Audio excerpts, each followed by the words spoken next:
Yang Maklumah Pantai. Terima kasih untuk speaker. Assalamualaikum warahmatullahi wabarakatuh. Salam sejahtera.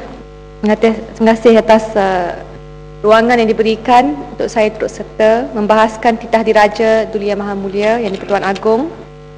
Yang pertamanya berkisar debate dalam Dewan ini tentang isu transformasi pada belah sana dan dasar-dasar yang berkait dengan usaha ini.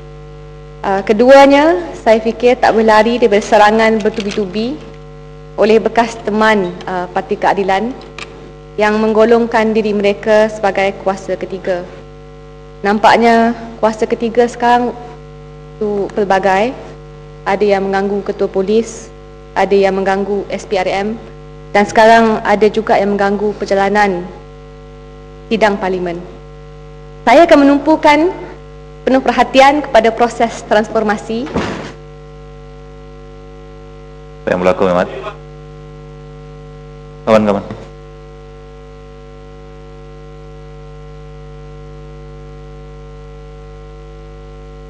Okey. Ya, teruskan. Saya akan menumpukan kepada proses transformasi dan saya nak mulakan dengan memberi maklumkan Datuk Speaker dan semua teman-teman di dalam Dewan tentang jawapan yang saya terima. Kerana sekarang kita banyak bercakap tentang pakar runding, juruperunding, konsultan. Saya menanyakan tentang kos 8 makmal pemandu untuk tempoh masa 2-3 bulan dan saya mendapat tahu sejumlah 6.5 juta ringgit dibayar untuk tempoh ini sahaja kepada konsultan-konsultan termasuklah Ernst & Young, Ethos dan McKinsey. Ini belum termasuk kos sewaan yang hampir menelan 650 ribu ringgit. Bukan niat saya, Datuk Yang di-Pertua, untuk memerangi para konsultan dan juruperunding. Suami saya pun seorang konsultan berserta ramai-ramai teman-teman lain yang berkhidmat dengan syarikat-syarikat seumpamanya. Tetapi yang saya tekankan, peringkat pelaksanaan kita amat lemah sekali. Daripada track rekod kerajaan sebentar tadi, YB Tony Pua, YB PJ utarakan dasar-dasar yang gagal, flip-flop, U-turn. Jadi di peringkat pelaksanaan memang hancur. Kerana bercakap tentang lebih 50 tahun ni, jarah pengalaman yang begitu hebat, nak bandingkan dengan kelemahan Pakatan Rakyat. Tapi cerminlah diri sendiri dulu. Saya pergi kepada pertamanya dalam sistem pendidikan. Saya ambil sendiri daripada ni ringkasan eksekutif program transformasi kerajaan. Dinyatakan kegagalan PPSMI melalui keputusan Trends in International Mathematics and Science Study (TIMSS), di mana pada tahun 2007 20% daripada pelajar-pelajar Malaysia gagal mencapai tahap minimum. Gagal mencapai tahap minimum dalam matematik dan sains. Ini berbanding dengan hanya 5 ke 7% pada tahun 2003. Tahun di mana PPSMI diperkenalkan. Dasar begitu besar, menelan belanja 3 bilion, akhirnya gagal. Dan yang menerima kesan negatif ini adalah pelajar, anak-anak kita sendiri. Kita juga kesal dengan cara bagaimana ibu bapa yang menyokong PPSMI. Saya mungkin tak menyokong, tapi kita kena beri ruang kepada mereka yang tidak sokong dengan pendidikan kita ini untuk bersuara.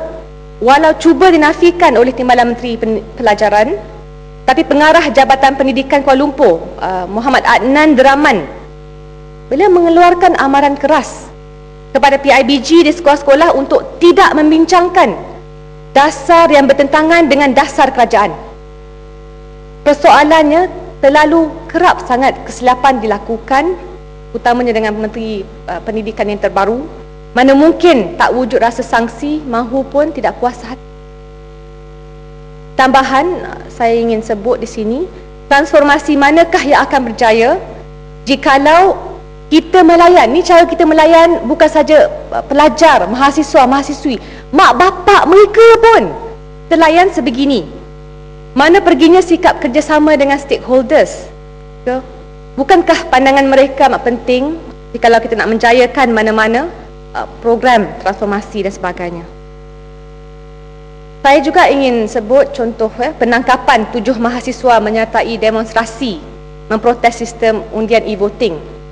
Saya sebut kerana saya sempat bercakap dengan Timbalan Ketua Polis Ketua Polis Kuala Lumpur masa melawat masjid saya yang dicemari dengan kepala babi hutan, dan beliau mengeluh.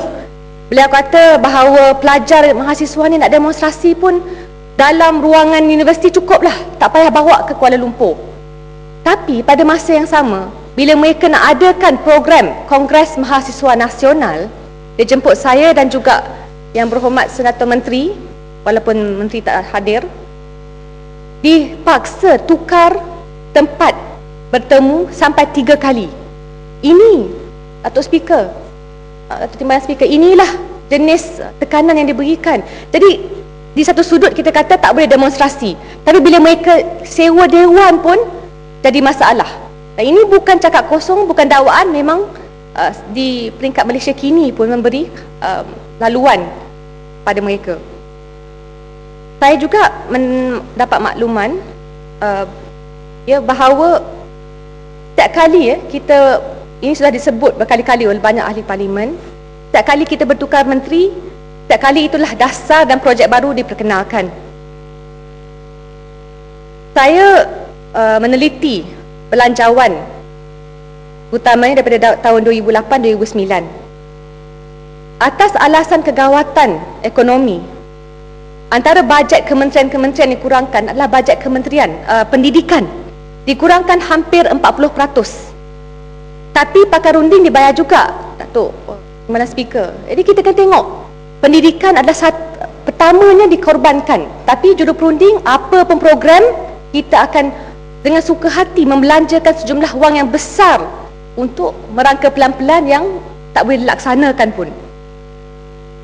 Pada 16 Mac 2010, jumlah peruntukan yang diberikan untuk skim bantuan tuition, bantuan pakaian sekolah uniform, bantuan makanan asrama, rancangan makanan tambahan dan allowance murid keperluan khas, termasuk juga bantuan sukan dan kurikulum sejak tahun 2000 hingga 2009.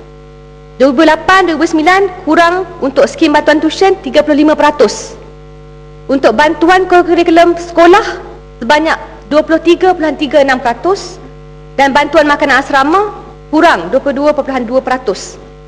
Terakhir, rancangan makanan tambahan kurang sebanyak 45.51% daripada tahun 2009. Jadi inilah yang merupakan satu kebimbangan. Kerana apa pun yang kita lakukan, jangan sekali-kali terpinggirkan isu pendidikan.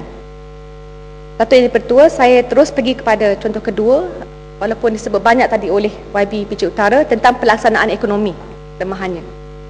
Rakyat Lembah Pantai menyahut pengumuman tentang persediaan negara mewujudkan satu model ekonomi baru dengan berlapang dada. Malangnya, tajuk di EB kalau disebut itu tukar untuk dipisahkan daripada agenda politik pelbagai pihak, sehingga kan perbincangan yang sihat atau rasional hampir mustahil nak dibuat. Saya ingin memetik kata-kata Yang Berhormat Gua Musang dalam program semasa beliau melancarkan buku No Cowardly Past oleh mendiang James Puthucheary. The NEP dengan izin was dragged back to life by UMNO Youth 6 years ago because it was and remains the most low-cost way to portray oneself as a Malay champion. Jadi banyak orang membangkitkan isu mempertahankan dasar ekonomi baru kerana ia merupakan cara yang terbaik untuk menunjukkan, cara terpaling murah untuk menunjukkan, membuktikan bahawa seseorang Melayu itu pejuang nasionalis yang terhebat. Saya ingin kita membawa isu ini, meneliti secara objektif. Dan saya kupas cadangan Azam Aris, kolumnis The Edge. Bila kita menilai keberkesanan, kita kena lihat program-program MARA, PNB atau PNS sebelumnya. Berapakah jumlah syarikat Bumi Putra yang berjaya sehingga tersenarai di Bursa Saham Kuala Lumpur? Mungkin boleh teliti. Kedua, kita bercakap tentang syarikat-syarikat Bumi Putra yang besar. Contoh, sama ada Malayan Banking, CIMB, Tenaga Nasional, Proton, Malaysian Airline System, UEM Group, atau syarikat-syarikat yang dimiliki oleh Tan Sri Syed Mokhtar, Tan Sri Azman Hashim, Datuk Mauzani Mahathir, atau syarikat seperti Sapura dan Skomi. Berapakah ramai usahawan Bumiputera yang mendapat latihan misalnya atau dibantu terus bisnes mereka menerusi syarikat-syarikat ini? Apakah kesan berganda, nilai berganda daripada pengadu gerahan kontrak matret kepada Nazar TDBI? Berapa ramai usaha Bumiputera yang masih sengsara dibantu melalui pengadu gerahan kontrak sebegini? Itu yang perlu kita tanya. Kadang-kadang bila kita polemikkan isu ini, nampak seorang bisnesmen Melayu yang kaya raya tidak mewakili 1000 lagi yang masih sengsara nak dapat pinjaman bank pun tak boleh.